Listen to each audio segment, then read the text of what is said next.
So it's 12 noon. We'll call the meeting to order. Hannah, could you please do a roll call? Mr. Noble, Here. Ms. Bud, here. Mr. Now, Here. Mr. Tucker, Present. Mr. Colvin, Here. Mr. Fogel, Here. Mr. Paul. Here. Welcome. We know that a quorum is present. The meeting minutes from November 19th. Do we have a motion to approve? So moved. Second. Any discussion? All in favor? Aye. Clara, any agenda changes? No, sir. Public requests. If any member of the public wishes to provide comment on any item, the time to do so is now. Please complete a public comment card identifying the item on which you wish to be heard and provide it to, I assume you provided a spell check for me here. To Hannah. So the public cards are located at the back of the room. Each member of the public wishing to comment will be provided with 5 minutes to do so. The chair reserves the right to move the public comment opportunity on a specific agenda item to the point in the agenda when that item is to be considered and or to extend the allotted time per speaker. Hannah, are there any public requests? Thank you. There are no items today on the consent agenda. Clara, any federal, state, or municipal input? There's none. Item 7, financial report. Mr. Now, could you introduce me? Yes, Robert Abbott will provide the details, but this was the November financial report. It's the second month in our fiscal year. And so it's still early. One item I will point out to you is entering the busy season for the airport. We're seeing additional revenue coming in for the fuel fees, fuel revenue.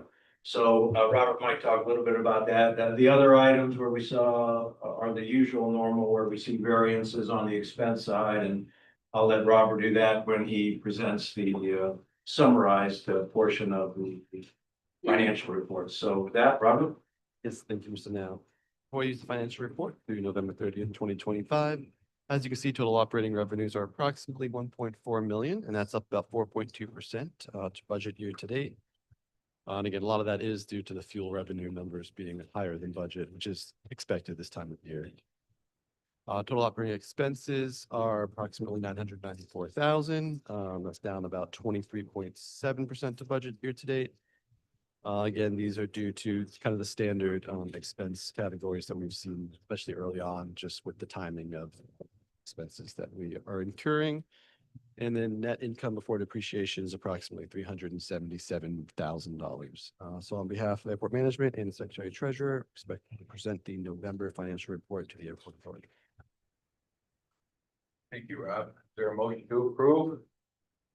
So moved. Second. Any discussion or questions for Robert? All in favor? Aye. Thank you. Item number 8, there are no tenant reports or requests for the month. Item 9, executive director and staff reports. The operations and noise abatement report for the month of November. Lionel. Thank you, Mr. Chair. Good afternoon, the Operation Coordinator. Before you is the operation and noise abatement report for the month of November 2025. During the month of November 2025, there were 7,368 operations, which is a 12% decrease from operation compared to November 2024.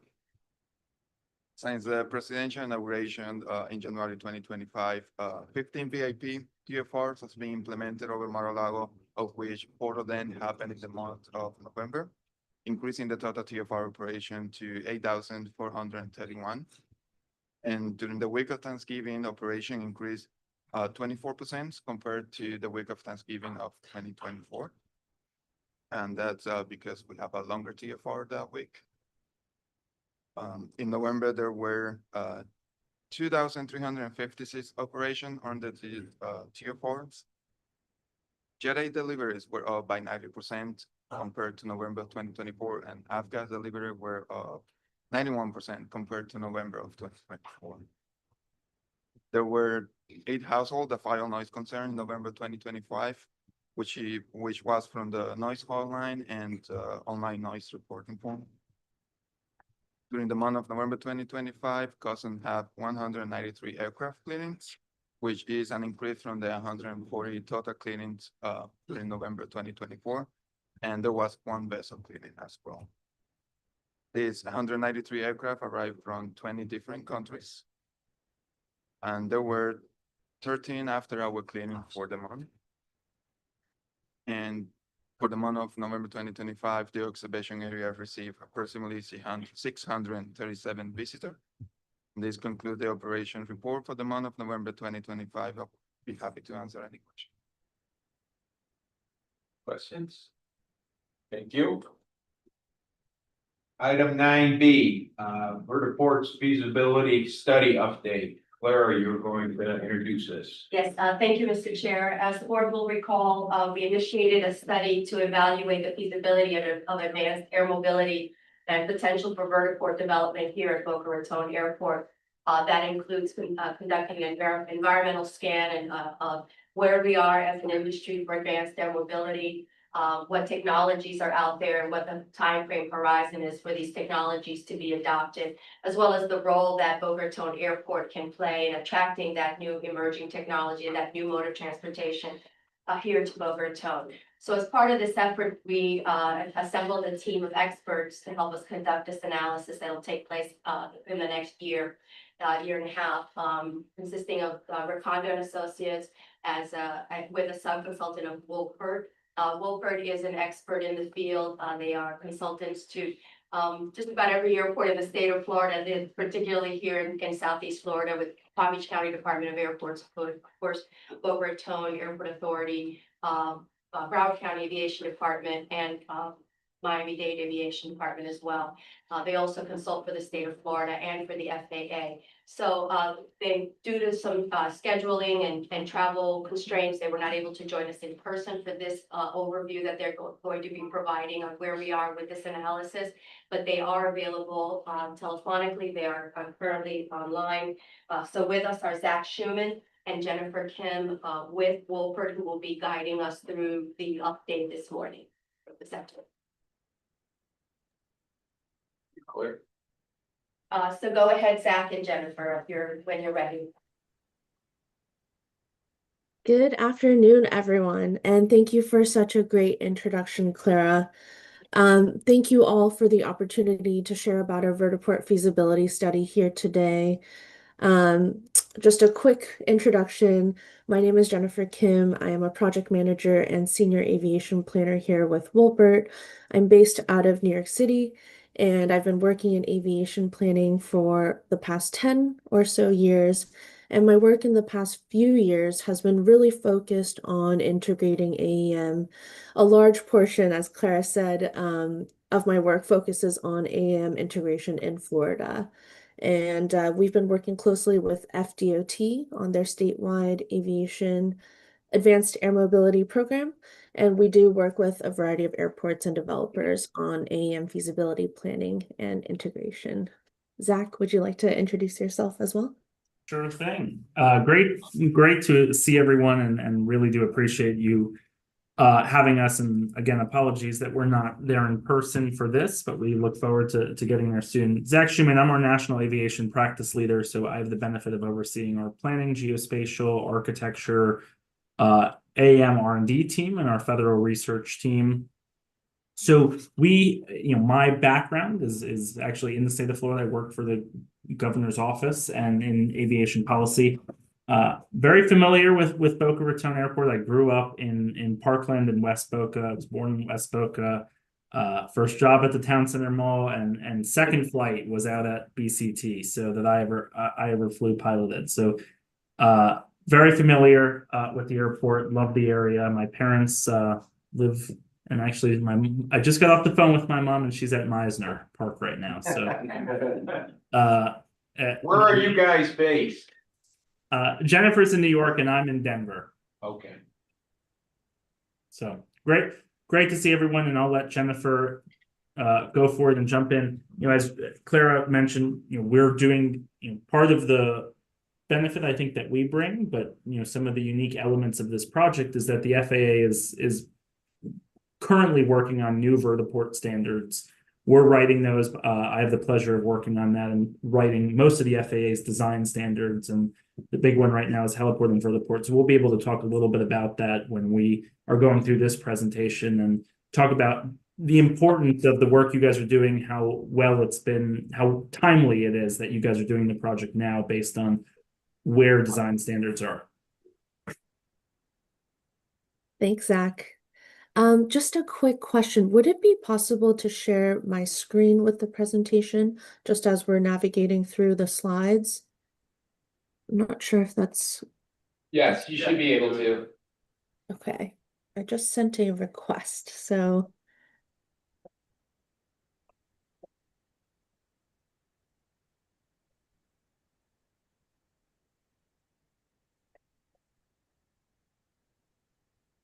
can you all see the screen here? Yes. Wonderful. Thank you. So, today's meeting, we're here really to provide an overview of our project, our goals, and our next steps. And we'll share an AAM technology overview and outlook, and then review some of our initial challenges and opportunities that have been identified for BOCA when it comes to AAM. So we're just going to dive right into it. And if you have any questions as we're going through, please feel free to ask them. So starting with our project goals, this vertiport feasibility study will build on BOCA's 2023 master plan update. And that master plan update actually analyzed 4 potential sites for AAM. So we're gonna be building on that as part of this multitask effort. Our goal here is to take a systematic approach to evaluate AAM feasibility while staying flexible to industry developments and also with your airport's needs, as well as your airport stakeholder needs. And lastly, we're here to equip the airport authority and you all with the board with a technical report that evaluates the feasibility of AAM at the airport, which will then in turn assist the airport and the board in decision making over the next several years. We're still in the early stages of this multitask effort. We began our project back in September of this year, and we have 5 additional tasks planned over the course of the next year. And currently, we're working on the AAM overview and technology outlook. And as part of this current effort, we reviewed industry development to date and provided an understanding of where the industry is headed. And we'll go through some of that on our call today here. We also facilitated an initial airport stakeholder meeting back in October to share a similar industry outlook presentation as we're doing today, and to gain input from the airport stakeholders on their thoughts. We asked them about the challenges and opportunities that they feel that BOCA can experience through the development of AAM. And following that meeting, we also circulated a survey to the airport stakeholders to get some more input on really the challenges and opportunities. And as part of this effort, we also reviewed prior planning efforts that include the latest airport master plan, as well as some FDOT AAM efforts to really further inform the opportunities and challenges piece. And all of that will really get further fleshed out in our next task, where we will do more internal and external stakeholder engagement.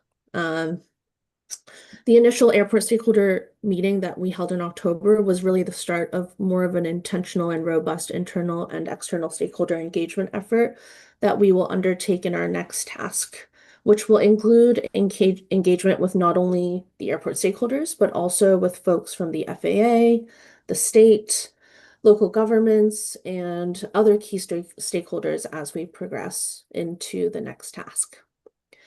After The engagement task will also take into account everything we hear on opportunities and challenges from each of the stakeholders and identify AAM use cases specific to the airport. That will then lead into a forecasting effort where we project where AAM operations 10 years from now, and a subsequent facility and infrastructure siting task that will then lead into a cost estimating effort and implementation plan. So I'm going to pause here before we move into the AAM technology outlook. Are there any questions or comments on the project goals and the tasks here?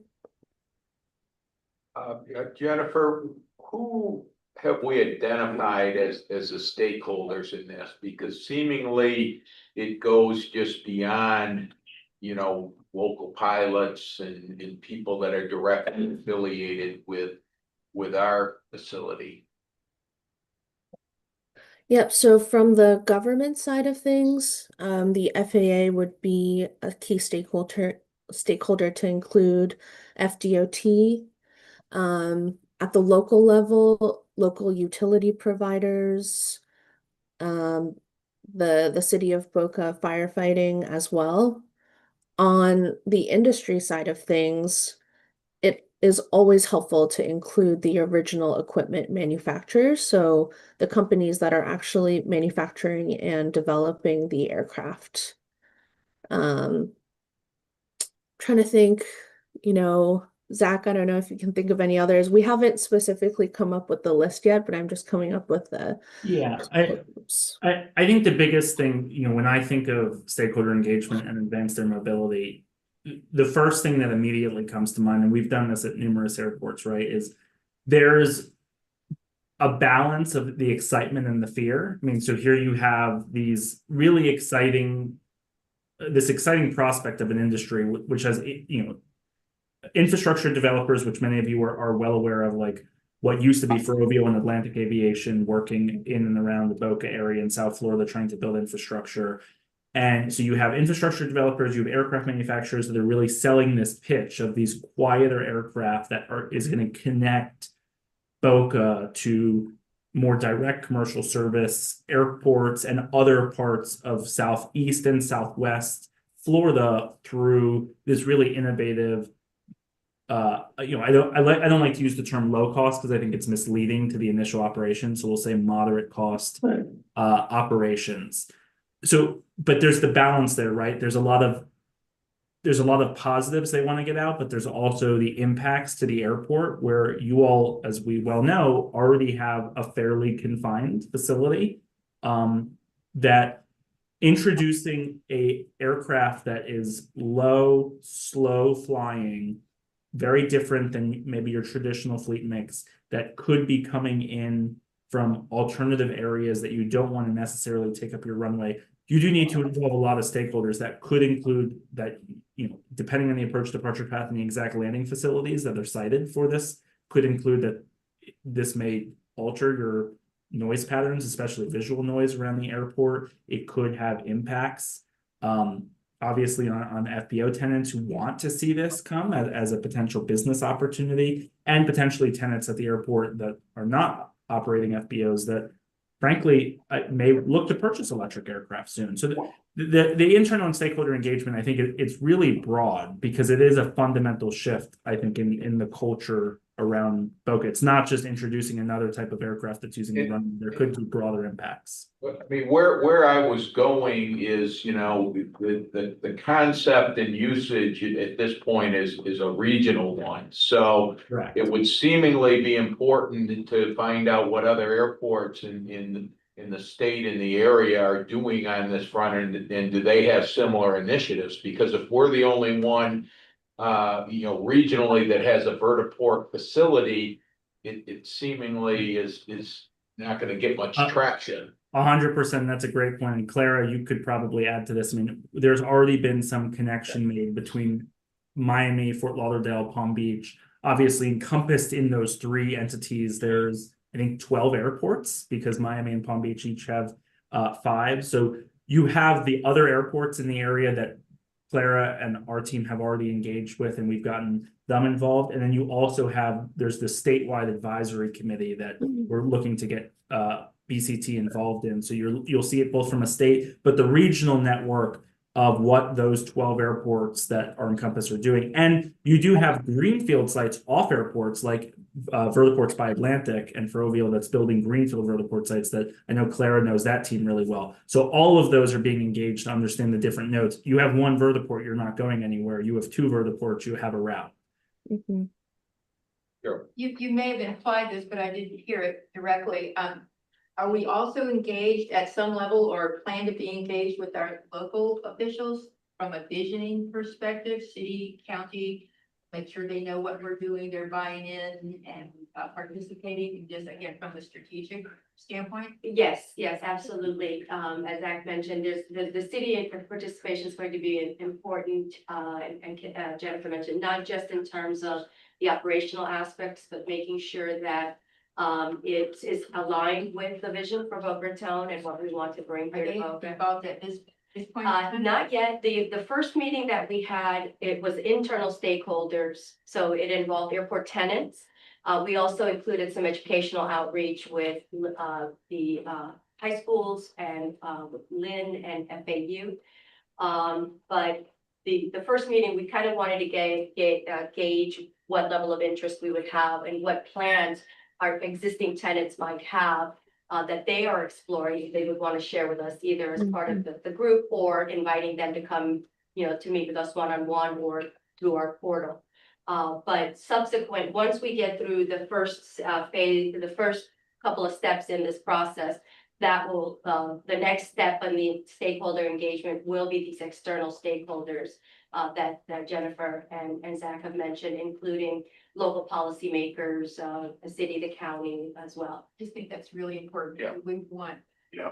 them to find out that we have any initiatives going here that you might Absolutely. either advise them of or. And we have had conversations with city staff already at the city manager's level and deputy city manager level that we have embarked in this study. That this is something that's going to be taking place over the next year, in the calendar year 2026. So they're aware, because they're also, as you may have as well read, that there is some buzz about Boca Raton among certain local developers as well as some of the OEMs. So Boca Raton has already been in the news. So we, try to get ahead of that a little bit and say, what we're doing is specific to Boca Raton Airport Authority, but obviously, as you mentioned, you need to have this be part of a network if it's going to be viable. Right. And that's the City purpose of- of the study. And the city has already addressed this in their zoning code, and they've limited the locations for vertiports to institutional land uses, which is basically the airport. And they made that point in the presentation when they were getting it approved by the council that, this includes the land immediately around the airport. The only other institutional parcels in the city are basically schools and universities. So it's logically going to be somewhere in our very near vicinity, and they are aware of that. And because we identified AAM as a priority in the master plan, there's already kind of this, what we're doing here is building on those initial preliminary concepts that were identified in the master plan. But yes, absolutely, I think the stakeholder or the engagement rather with external stakeholders that we'll be embarking on the next few months is going to be very important in establishing kind of what those expectations are, what the vision is for Boca. Bob? And I would say that this totally aligns with the city's desire to be a technology and innovation hub. If you might have seen a couple of weeks ago, they debuted in Meisner a driverless vehicle, Guidant, which goes around. So this is kind of that version of that, and it seems like it would be an easy sell. Right, and again, it's, Boca's history, it's always been a history of innovation here, going back to the development of the airborne radar, right? And after that, the And PC at Brick in 1980. Exactly. So I think the message on the stakeholders is, we traditionally think of FBO pilots, tenants, and the reach needs to be a lot further. And I think also, as we mentioned, you know, because we have the experts in this field with Wolford, we were able to get connected with the other airports in the Southeast region that are, and to begin that conversation with them about what they are envisioning for their own facilities and how, you know, what efforts they're currently or planning to have underway to address vertiport development and AAM feasibility. Jennifer, back to you. Thank you. So the next portion of the presentation, we're going to just dive into what is advanced air mobility and talk a little bit more about the technology. So just for, you know, all of us to be on the same page about what we are talking about today, AAM is an air-based transportation system that utilizes this technology, including electric vertical takeoff and landing, eVTOL aircraft. These aircraft are powered by lithium-ion batteries. And each aircraft currently in development today looks quite unique. On screen on the left side, there's an image of an aircraft developed by the company Volocopter, and the right side by the company Beta. And you can see while there are some similarities, there are differences as well. And in addition to these two, there are several other companies that are developing aircraft, and we're going to refer to the companies as OEMs, the original equipment manufacturers. In the last 5 or 7 years, or really ever since I first heard about eVTOL and the AEM industry, quite a bit has changed. And when the industry first started going, I want to say there were about 200 OEMs that were developing aircraft that all looked different and investing in the technology. And present day, I can almost count on one hand, you know, the prominent OEMs that have made it this far. And so currently, while none of these eVTOL aircraft are actually operating for the public to use, they have conducted test flights at a number of different airports. And the you know, handful of OEMs that have made it here today, they are currently undergoing the Federal Aviation Administration's aircraft certification process. And because of that, compared to, you know, 10 years ago, we do have a lot more information on what these aircraft specifications are. And in general, all of the aircraft in development today can accommodate from 4 to 6 passengers, or the equivalent in cargo weight, with the majority of the OEMs planning for operations with a pilot on board. The aircraft are 50 feet wide or smaller and generally have up to 100-mile range. We have a general sense from the OEMs on what their aircraft charging needs are, but until the aircraft are certified and up and running, we won't have a definitive, you know, specification on the battery charging requirements. Although what we do know, we'll share a little bit later on in the presentation here. And I just wanted to add, you know, two of the things Jennifer mentioned are really important is, as you all know, and as you're all sitting, we're talking about an airport. It's you know, it's incredibly financially draining and time. I don't want to say timely because it's the wrong word, but it takes a lot of time to get an aircraft through FAA certification. I think that's also part of what I mentioned earlier, the timeliness of this study and Clara's leadership and the airport's leadership on this to wait. A lot of people have developed plans for what this industry was 5 years ago. And 5 years ago, this industry, like anything with a significant amount of venture capital money, was being billed as, you know, this incredible revolution that by 2026 or 2025, you'd see hundreds of aircraft operating around. And you saw a lot of airports spend money to support infrastructure for aircraft design or planning studies to build infrastructure for aircraft designs that no longer exist.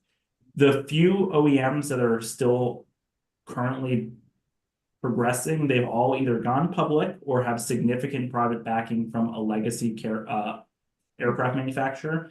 So the Whisks, Airbus, Embraers, they all have their companies, and we'll talk about one of them, I think a little bit later. And then the three big ones, Archer, Beta, and Joby, they have all gone public and had significant investment from either the US Air Force or from car manufacturers. So Toyota is the largest investor in Joby. And so they have the capital to get through what is a pretty grueling 10-year process to get an aircraft certified. And we have seen that has provided the time for the FAA to give design guidance, which we have had now 2 iterations of vertiport design guidance.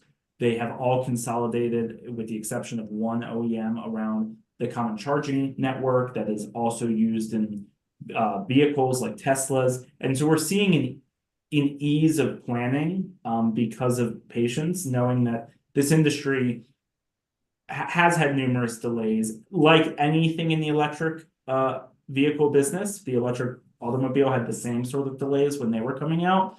And we've seen a consolidation with the recognition that there are limitations to electric aircraft. There's a lot of benefits to them, the being quieter, being significantly less expensive, significantly less maintenance, and they're certainly easier to fly. I have personally flown many of the simulators. I've been with these aircraft. I've seen these aircraft fly. The simplified vehicle operations make them easier to fly. So the barrier to entry is lower, but also the pardon the pun, the runway that they can go is lower because electric vehicles can't carry the weight and the number of passengers that a Gulfstream can, and they'll never be able to go as far. And so that's where you really see that more regional approach that I think it's been very smart for BOCA to engage with those airports like we were talking about earlier, because those are the likely destinations. It's a very different concept for how people engage with aviation than what the traditional client base at Boca Raton Airport is today. Yeah, and Zach, you make a great point about the noise profile. That's something I also wanted to add a note about here is that, you know, we've heard some of these aircraft fly, and while the aircraft manufacturers say that the aircraft are going to be quieter to operate than helicopters, they still have quite a distinct noise profile. I would say that they are quieter, but they still have kind of a buzzing noise rather than a chopping noise that a helicopter makes. And so when we think about Boca, when we think about the surrounding community, that noise, visual pollution, that's going to be something that we still need to be mindful about as we engage with internal as well as external stakeholders.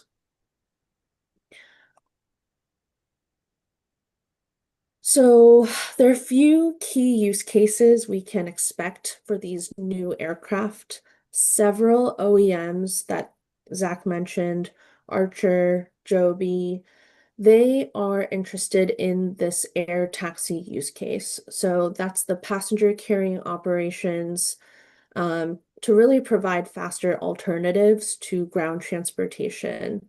As well as some, potential tourism opportunities as well. The OEMs have shared that they expect kind of like an, Uber Black price as the industry matures. And it'll be interesting to see, how that cost per ride evolves over time.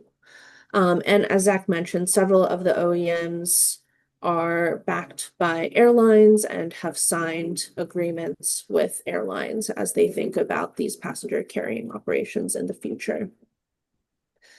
Air cargo is another prominent use case. Jennifer, we have a question. If you could just. Yep. So I'm kind of interested in this because I just read an article on Sunday featuring Archer, and it talked about Stephen Ross, who's a local billionaire who owns the Dolphins. And nowhere in that article was there any example of pricing. And so I'm just kind of interested in what you just said here about. So you're saying that like from here to MIA, it would be like the cost of an Uber? Is that what you meant? So the OEMs have said the cost of an Uber Black once the industry matures. And so I see. I didn't hear Black. So in the initial stages, a lot of so Blade is operating in New York City right now. For example, they're operating helicopters from the heliports in Manhattan to JFK, and they're testing different prices to see what are customers willing to pay for a significantly shorter ride. And so I think through those types of exercises, that's where we're going to see how the flights cost. But a seat from Manhattan to JFK, I think, is about $200, for an 8-minute flight. So, we don't have exact numbers and we can't really say, but it'll be certainly interesting to see how the prices turn Yeah, out. I think, what the Blade model is super interesting because, Blade, they're investing heavily in these sorts of things, and they've talked about coming into the Miami market. They're using obviously helicopters as surrogate aircraft today, Mhm. and they have actually managed. I think last quarter was the first time they actually turned a profit, and so they've kind of settled around that $200 per seat, so not per flight, but per seat on the flight. But they oftentimes see and I just had this conversation. The clientele that's using this is clientele initially that are already comfortable using aviation for short distances. And that's typically, a higher end clientele who's willing to pay, $200 to save 45 minutes of a travel time via a helicopter versus a car or taxi service. So I think, you're starting to see these sort of surrogate operations, and Blade has a very significant presence. They're flying dozens of helicopters every day in and around with numerous different routes, not just JFK. They also fly to the Hamptons from New York. So it is super interesting to see that pricing model. But I mean, from Boca to Miami, I think you should expect this is not going to be a $50 endeavor. It'll be more. I think it seems like the consensus is 200 seems very reasonable from what you're describing, so. Yes. Now keep in mind, again, JFK to the downtown Manhattan heliport that the helicopter is flying, while it is over an hour drive, it's an 8-minute flight and it's like 4 miles as the crow flies. If you were to expand that to go 60 miles or 40 miles, different pricing structure.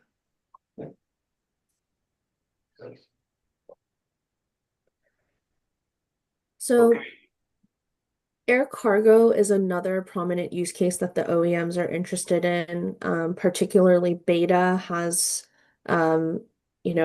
really been talking a lot about the goods movement, and cargo carrying operation that we can expect from AAM is to carry cargo that is really smaller in size and weight, just given what the aircraft can carry.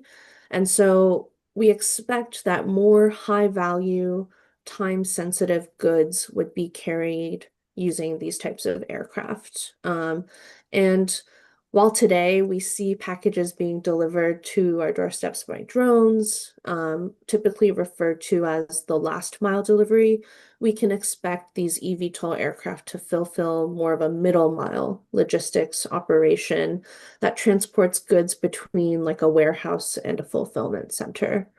And so, as I mentioned, Beta, the more cargo focused OEM, has signed an agreement with UPS actually to start testing aircraft usage for deliveries.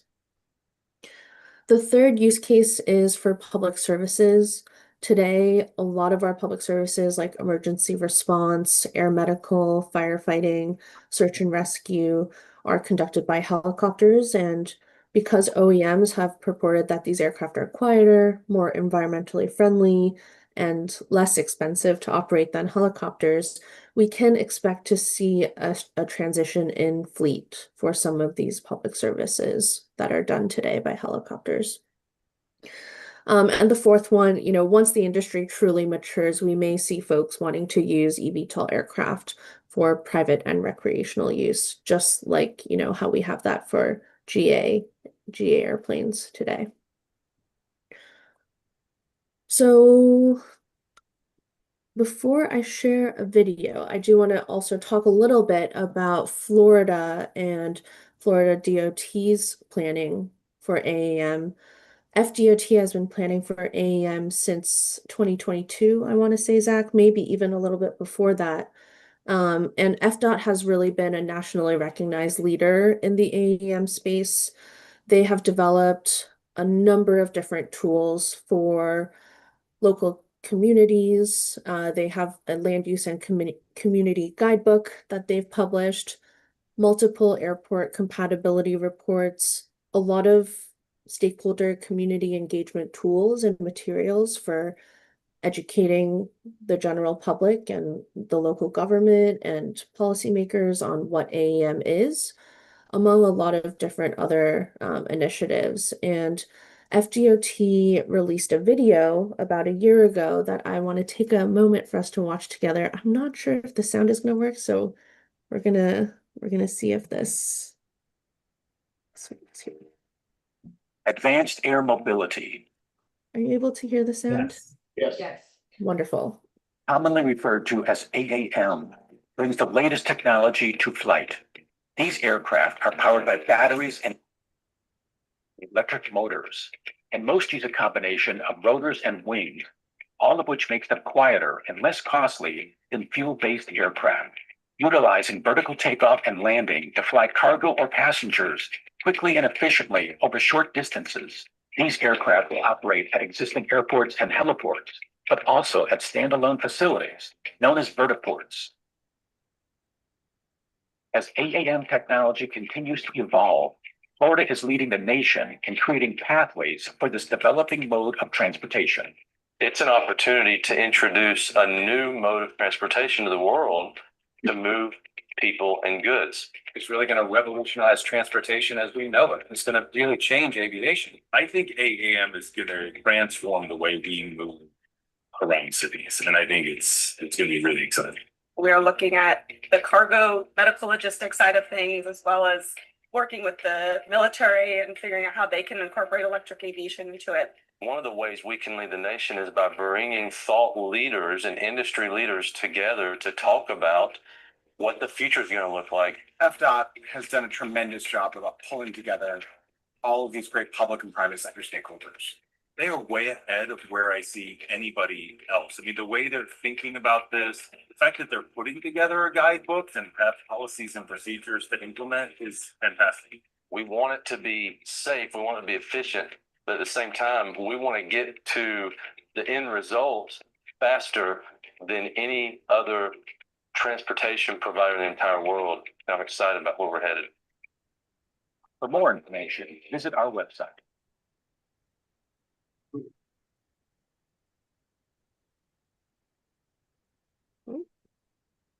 Okay.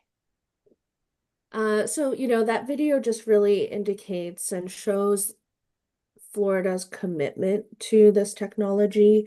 They have gathered a lot of these different stakeholders that you're seeing on screen here together to talk about, what is the process for approving a vertiport, who needs to be engaged at one point. And, I think the takeaway is that FDOT is a great resource as BCT undertakes this planning effort, and certainly will be working closely with FDOT as an external stakeholder as well.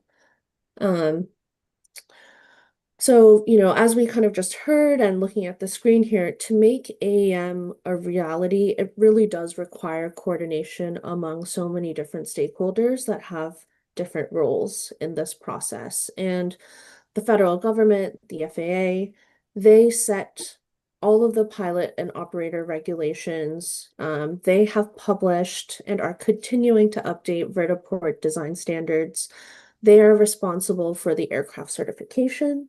And of course, they're responsible for all things airspace. And actually, what's not on screen here is that the FAA introduced a eVTOL and Advanced Air Mobility Integration Pilot Program, referred to as the EIPP. And the goal of that program is to solicit proposals from different state and local entities that have created a consortium and proposed certain AEM operations over a 3-year period, to which the FAA is going to select 5 of the proposals to help along with, I don't want to say, to help with massaging regulations to enable testing to occur before some of these aircraft are certified. And Zach, I don't know if you want to add anything else on the FAA's role in all of this. Yeah, I mean, just that, you know, the FAA has gotten a lot of political pressure through Congress to get some of this accomplished and get these moving. They have what's called the Innovate 28 program, which aims to have these aircraft certified and in service in 2028 to really begin to move, really more of a stunt, to be honest, but to move some of the Olympic players in 2028 in Los Angeles. So there's a lot of focus around that. Most, and we'll talk more about this, but you know, most of the OEMs launch markets are either in Texas and Florida, mainly because these aircraft in the winter and icing conditions is not good for battery range within the air. So you're going to see a lot of focus on the Florida, Texas, and California markets. But the FAA is pushing pretty hard. As I said, they've released infrastructure guidance, they've released pilot requirements, and they've released an aircraft certification basis. So we're in a pretty good place, I'd say, relative to how sometimes the FAA can move a bit slow. They somehow are able to certify an aircraft probably faster than they can sometimes approve your ALP. Thank you. We're just gonna go down the different stakeholders here. The state, you know, as we just saw in the video, they've been leading the statewide AEM coordination efforts, and really they just want to be the glue between the federal guidance, between airports and the local governments. In addition to that, the state is responsible for the vertiport inspections and reviewing compliance with the federal vertiport design standards. Yeah, just one important thing there, and we'll get more into this, but if a vertiport was to be developed at Boca Raton, that would then fall under your state license. So that would require FDOT, when they do your inspections, to also inspect the vertiport. The local government, they are responsible for, of course, land use compatibility planning and zoning protection. And I know someone in the room also mentioned that the city of Boca has been working on their zoning as well on that.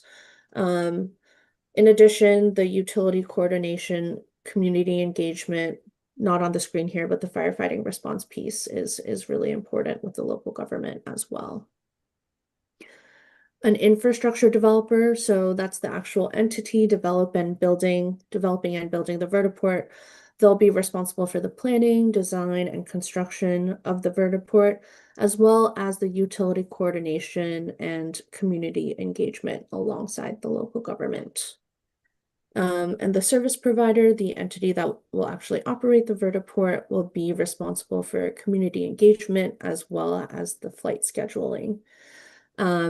And where does the airport fall into all this? I will circle back to this slide once we go through a little bit more of the presentation and talk a little bit more about that.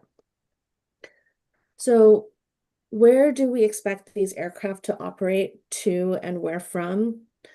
This concept of a vertiport.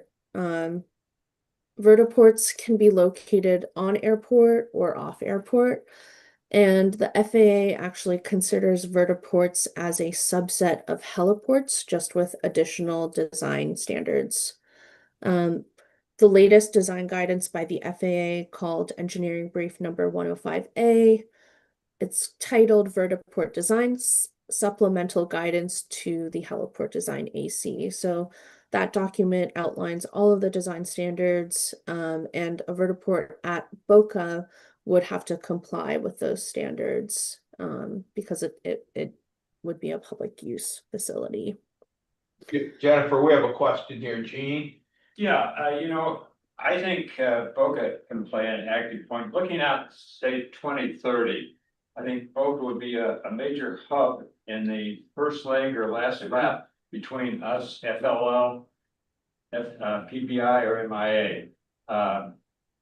And based upon that and the fact that I think we would play an interesting role. My question is this: what would be, how many acres would we need, given that for parking, which would include passenger parking, operational staff, ground crew, pickup and shuttle services, as well as rental car services.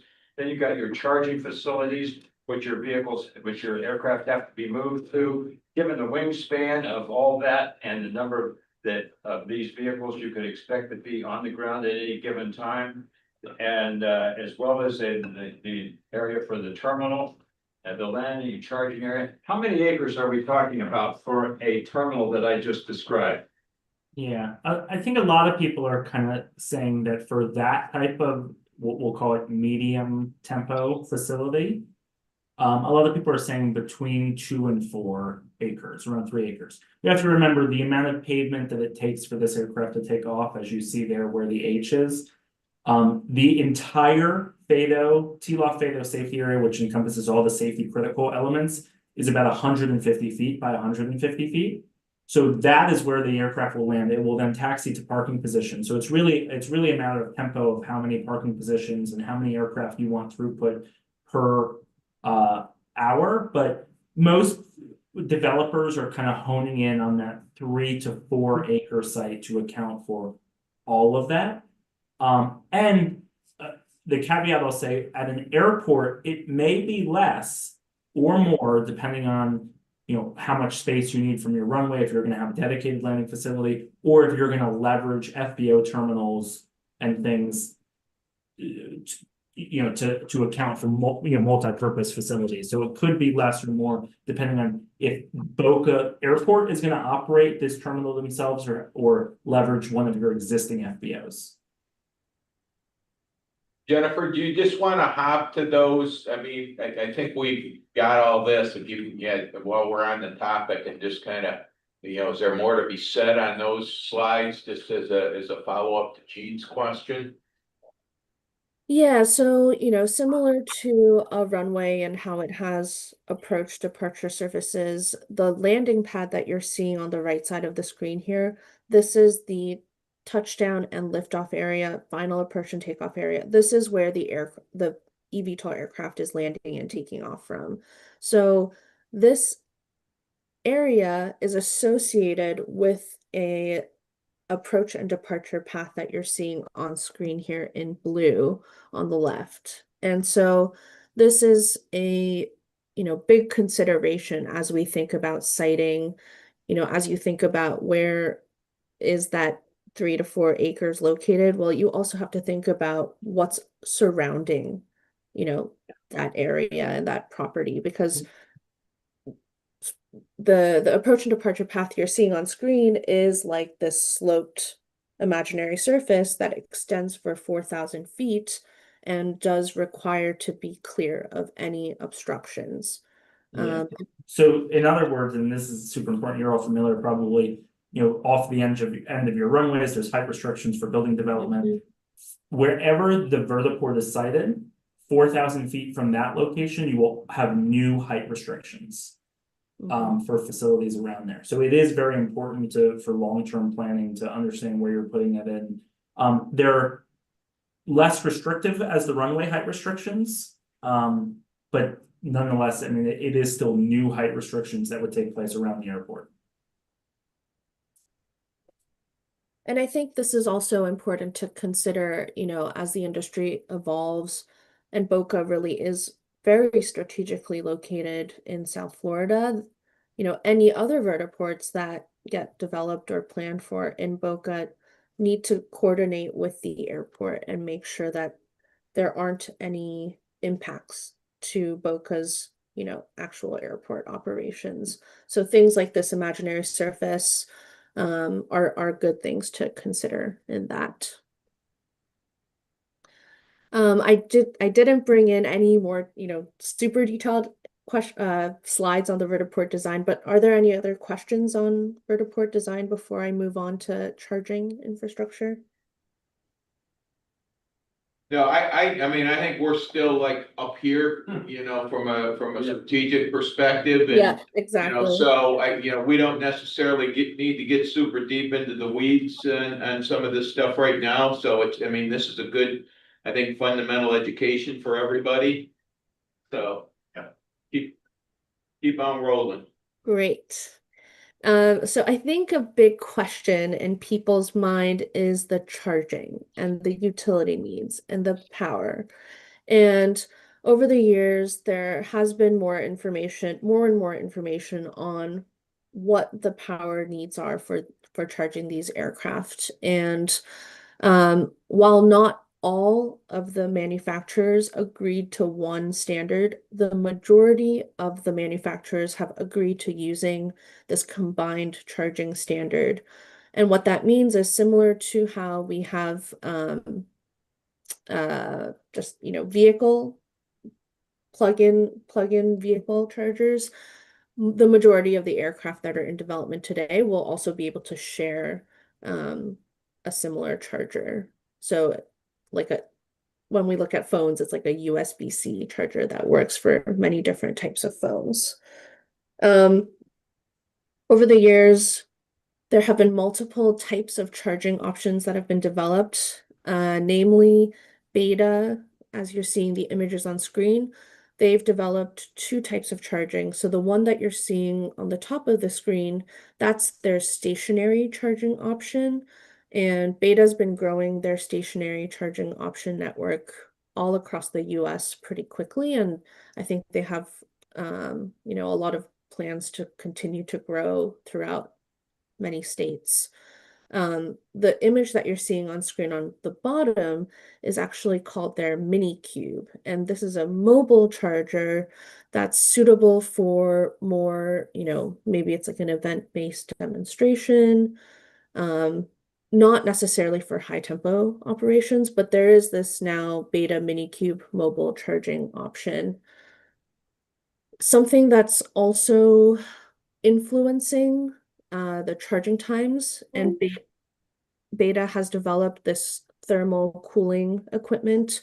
So what you're seeing on screen on top here is the charging cube to the left and a thermal cooling cube to the right. And what the thermal cooling cube does is that it cools the battery while it's charging so that the charging time and turnaround time can be quicker. So when there is a thermal cube, that means the frequency of operations and the turnaround time of aircraft operations can be quicker due to the lower charging time.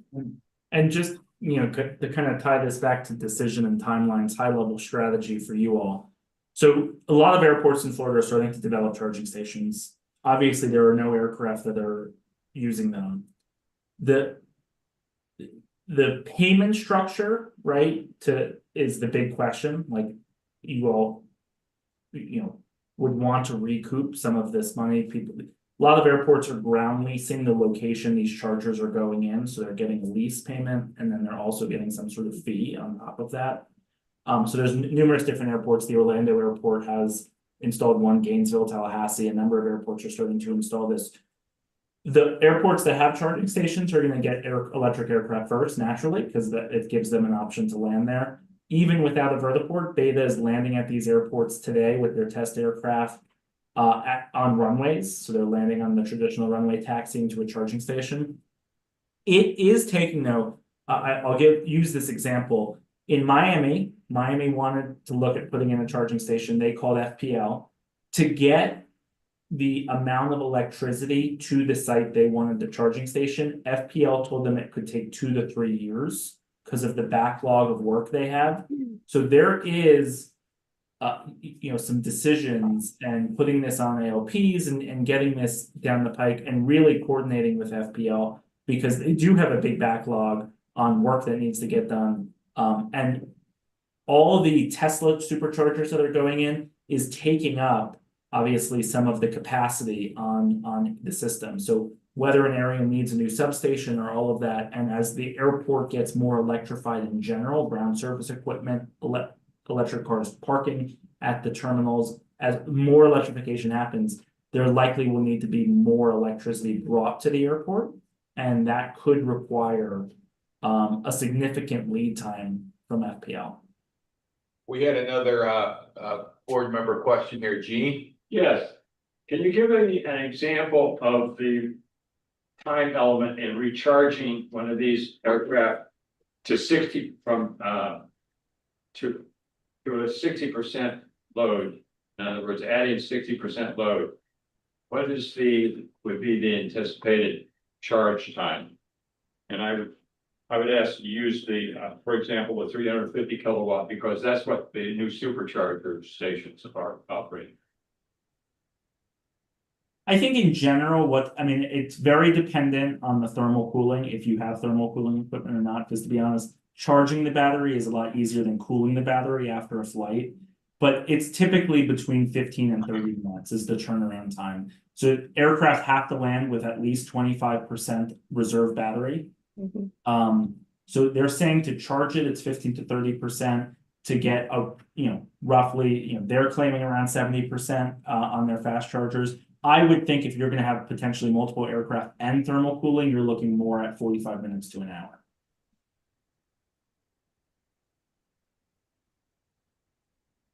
I think that's rather optimistic, given my experience with the superchargers. I agree. I think these aircraft, they really have never been tested with the battery structure that they're going with. They argue that the way the cubes are set up, specifically Beta's cube, is, and when you get to a Tesla charger, if you have a 350 kilowatt charger, you're likely only getting around 100 to 150, depending on what other things are plugged in nearby, temperature, all sorts of stuff. They argue they feel that you're going to be getting between 250 and 350. I think that's very optimistic, in line with you. I think it's probably closer to the hour plus time frame, depending on how much charge you need.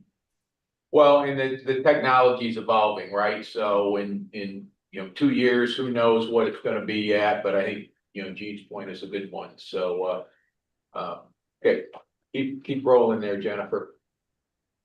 Thank you. And I also did want to add that Clara and her team are working on a utility master plan, utility plan. And as part of that, we'll be working closely with Clara on integrating some of these electric aircraft charging needs into that study so that we're on the same page on those needs.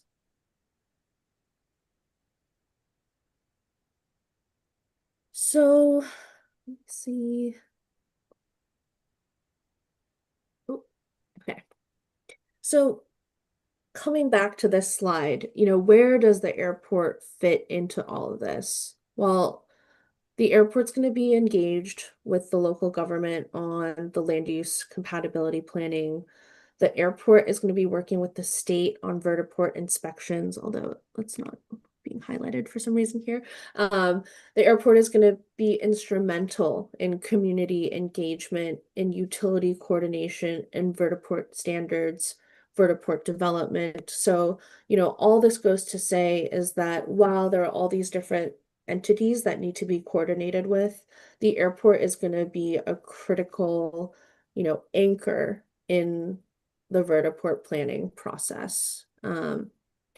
And really, on top of all of that, airports are likely going to be the first location for eVTOL aircraft operations. And that's just, due to the existing infrastructure that can be shared between a regular fixed wing aircraft and an eVTOL aircraft. It makes sense, airports are already equipped with weather reporting equipment, with emergency response, with a rotating beacon, and airports already follow the rules and regulations and other safety standards that would be applicable for eVTOL aircraft. So, when we think about BOCA, it's really important to, start thinking about capacity. And I know, I think our next slide is going to talk about some of these opportunities and challenges and considerations for BOCA. And, I think everyone in the room knows very well the, property constraints that we have at the airport. We also looked at the last master plan and looked at the airfield capacity analysis. We typically look at this in the form of the annual service volume. And the master plan, I believe, said that in 2025, the airport's going to be operating at 59% of its annual service volume. And the FAA really recommends when you're hitting 60%, that's when you start planning for capacity expansion projects. And so, with the property constraints combined with the airfield capacity, I think we just need to be, really strategic, and that's why we're here in the room today. But to think about how do we integrate, how do we assess the feasibility of AEM at Boca? But on the flip side, the opportunities, like we've talked about many times on the call today, is the strategic location of Boca in South Florida. As the industry evolves and many different use cases for AAM operations evolve, they're going to need stopping locations for charging. They're going to need these vertiports to, have passengers enplaned and deplaned. And so the strategic location of Boca in South Florida is a huge opportunity here for us to think about. Oh, Zach, I think you're on mute. Sorry, I was on mute. If I may, I mean, the one thing I just want to add here, and I'll put all my cards on the table and be blunt, right? A lot of the things that I talk about when I have these sorts of conversations with airports is as a public airport and as an entity that is serving the public, right? You are, per the FAA grant assurance, you're required to accept all aircraft. So today, if an electric aircraft said they wanted to land at airport at Boca, they can land. They can get on the ground and land. Whether you have the services to provide to them is another story. Having electric charging stations, having all those things. I think the key thing here is I don't want to see any airport, but especially an airport like Boca that is being used very regularly and has a robust client base, be constrained because you have numerous electric aircraft using the runway that then is limiting the ability to service all the other existing and future operators at the airport. So that's where you really need to start looking into, do we need dedicated infrastructure? How do we strategically do this? You don't want, an aircraft consistently coming in, especially at a high tempo. You can't introduce 5 to 10 aircraft landing per hour at the airport in peak hours. That's going 50 knots on approach. That would really slow things down, and their exit time to the runway is longer than other aircraft because they're trying to shorten their taxi because of the electric capacity constraints. The other thing is, the highest and best use of your pavement is something that we're very conscientious about. Usually airports, FBOs, tenants, like they're making money by fuel flowage, right? These aircraft are not going to take fuel. And so the primary, and they're smaller, but they're still taking up a similar size to what maybe a Gulfstream may. And so the benefit analysis to what that Gulfstream is providing the airport and what that Gulfstream is providing your tenants versus what this is really needs to be evaluated. With that said, what this offers is a new client base and a new way for the community to engage with the airport. This could offer the entire Boca community opportunities to connect to Miami, to Palm Beach, even to somewhere like a Naples, much more efficiently and faster with another mode option than just driving.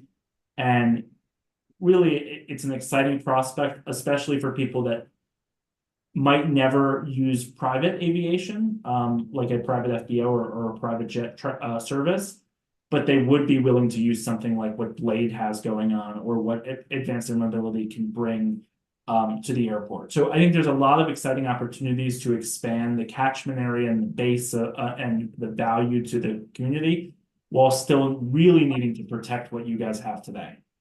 Yeah, I think, you kind of touched on it. I think, number one key consideration is probably us understanding the economics of this and, recognizing that it's an emerging technology, that there's going to be a startup component, but, if we're sparing 3 acres, we need to understand what the economics are going to mean to us. What are the grant opportunities, that are there? to help get this off the ground, no pun intended, through the FAA and the DOT, and just, to me, that would be our top consideration before we really dig into the others. Is just, the sooner we can get to that, that'll give us kind of the yes, no to move ahead with this. Agreed.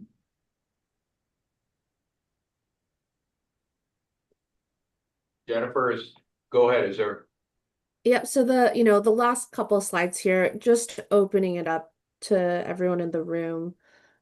As we get into our next steps of stakeholder engagement, we want to start talking with you all on what opportunities and challenges we foresee. And I know, we totally recognize that the economic piece is really critical to understand. But really just opening up the discussion here and here to answer any other questions that you may have. Sure. Hit a sensitive point at the end there. In terms of our strategy, we think about the long-term economic model of this. So yes, it is wise and prudent of us to be looking at modes of transportation of the future, planning accordingly. But also, how does that translate into cash flow for the airport?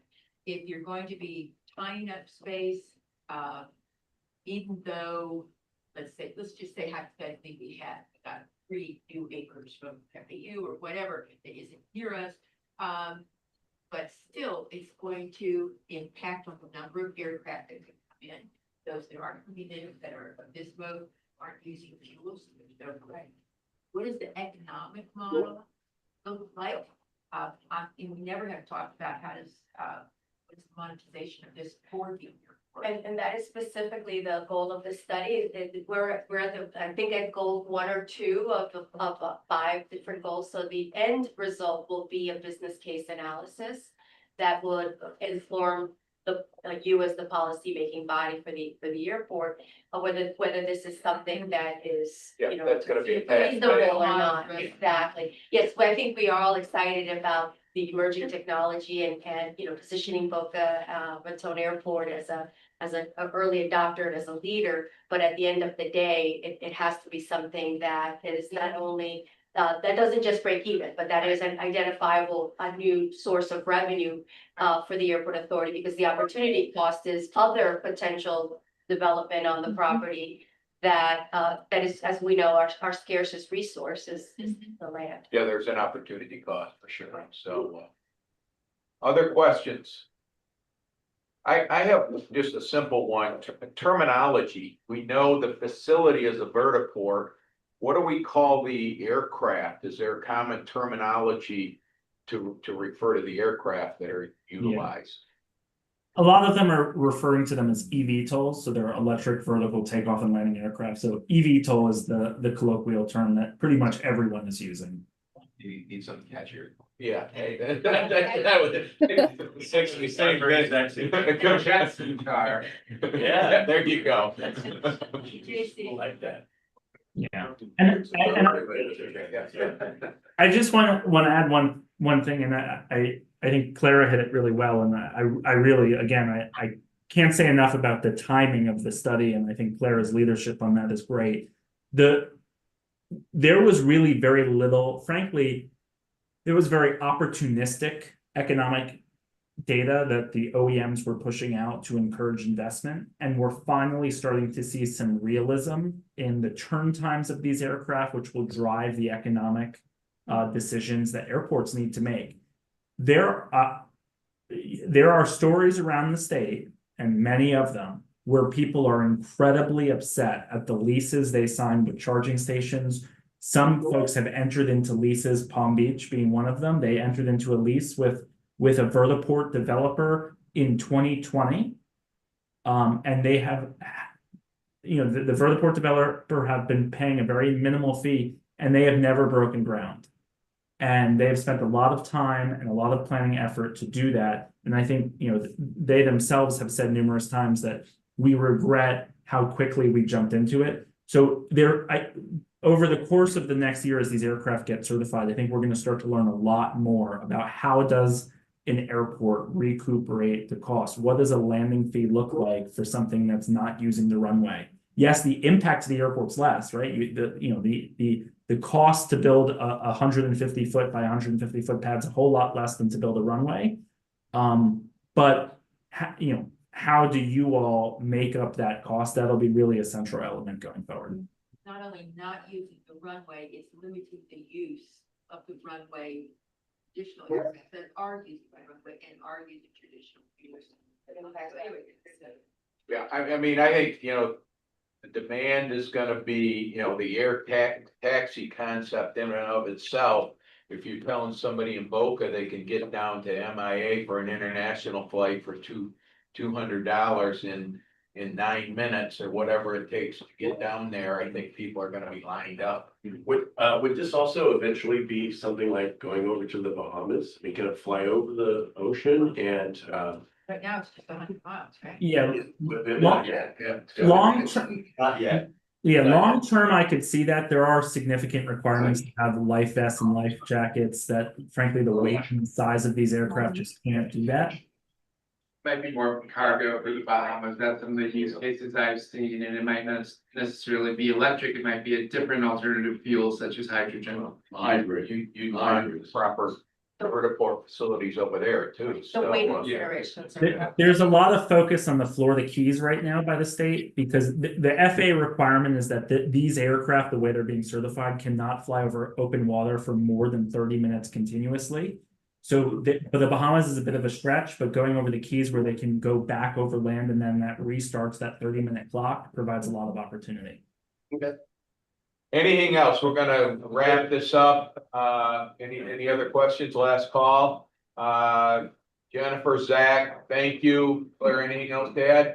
I recognize we've got into much more technical information than we may have been prepared for, but I think it's important for all of us to understand the vocabulary, understand some of the unique challenges, and inherently that does require a little bit more technical deep dive than we normally do. But as we go forward, we'll continue obviously to keep you updated. The next step is going to be very important as well with the stakeholder engagement. So we will be providing regular updates to you so that you're aware of what our findings are and what kind of responses and reactions we're getting when we enter into those stakeholder conversations. Okay, thank you. Thanks, guys. Good Thank you all. Good Thank you stuff. so much. Holiday. Thank you. Bye-bye. Okay, continuing on, 9C, Travis, it looks like you're presenting the next 3 items, so why don't you just stay put up there? The first one is a contract extension for Kimley Horn and Associates. Thank you, Mr. Chair. Put a little backstory to the next two. Back in late 2022, the authority advertised the RFQ for architectural and engineering consultants.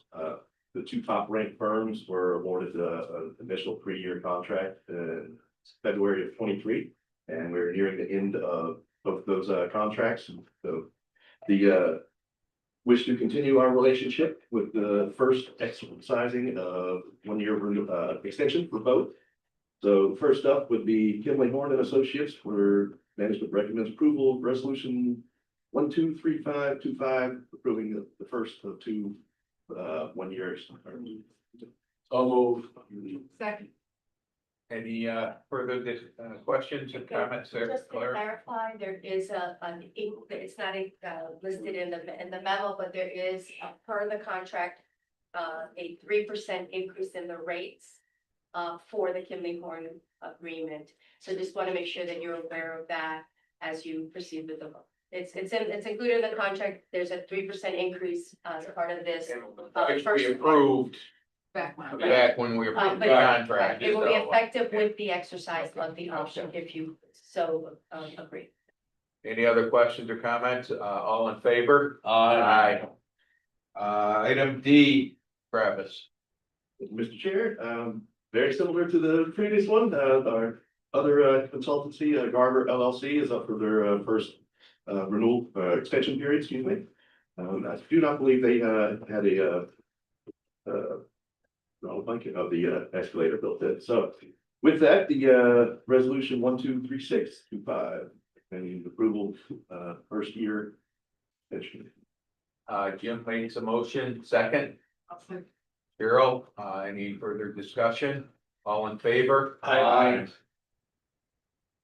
Thank you, Travis. Travis, stick up there for the EMAS project update. That's there, I think it's pretty quick, we just, already fired up. We've recently completed the repairs, remember one of the last previous meetings, or whatever what the damage looked like and what our initial repair efforts looked like, so. This is, as night one of the closures, what the vendor saw it as, that was after our cleanup period. This is them, doing the initial cleanup, they had to remove an additional row and a half of blocks around the damaged area. That's what it looks like once they're removed, so it is not exactly a clean job, so you do end up wearing quite a bit of this stuff. Now, what it looked like at the end of the removal process prior to them installing the new ones. And installation begins, and I believe we have a couple of videos, I think, is that videos? Okay, yeah, we have a couple quick little videos. One of them was moving block, the other one's the installation of the last one, just to kind of give you an idea of what process involved. They are glued down to the asphalt underneath them.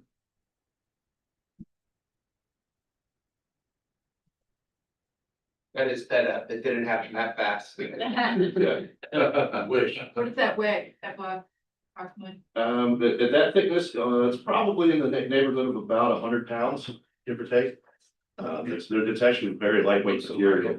It looks kind of foam-like.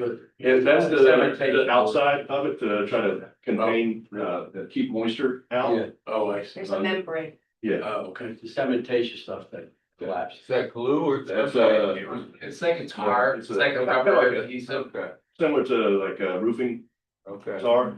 Gosh.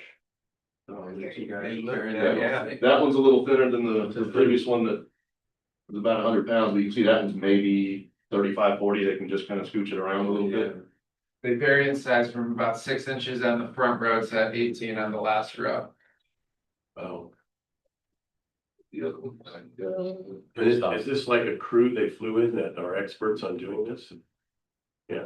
It is. It does take specialized training. There are some airports that will maintain the systems internally with their own staff. That have seen a couple of repairs, but obviously we don't have that sort of bandwidth. So the company's out of upstate New York. It's Poland. They also did the initial install on both ends, and they have done some other repairs that have been caused by various construction projects that we've had here at the airfield. Question, is there welding involved in this? I saw a torch in one of your earlier slides. They have to heat up the adhesive to the bottom. To remove the bottom of the blocks that are still glued down of the damaged section, they have to heat up the adhesive to release it and get it. The asphalt, and that's See the seam. the current finished product view at nighttime, so with the chevron back on, and we are back to fully operational EMAS. I mean, that was a pretty quick turnaround. When was it, when was the accident? It was September 3rd. Okay, What usually takes the longest is the manufacturing, but even in that case, once you awarded the contract at the September board meeting, the manufacturer was able to get them delivered here in December. As you know, they had 2 other incidents that same month, one that earlier in the afternoon and another one about 2 weeks later in Virginia. So they were quite busy with other repairs as well as those 3 incidents, but they stepped up their manufacturing capabilities and were able to deliver them 2 weeks ago. And we had the contractor in place through our procurement process to accept the delivery as soon as they were ready. and we're all good still with all the insurance issues and. The project closed out last week, so we received all the invoices from the manufacturer and from the installer. Once the construction was finalized. We also summarized all of our staff time and equipment rentals that were required in order to respond to the incident as well as supervise the construction during the repairs. And so all of that was submitted last week. We're working with Alex Blodgett who represents the airport authority on insurance matters, as you know.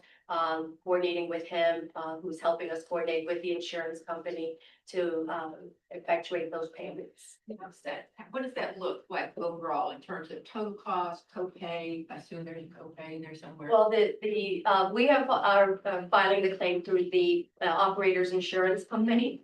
And Alex maybe can speak more to the logistics of it, but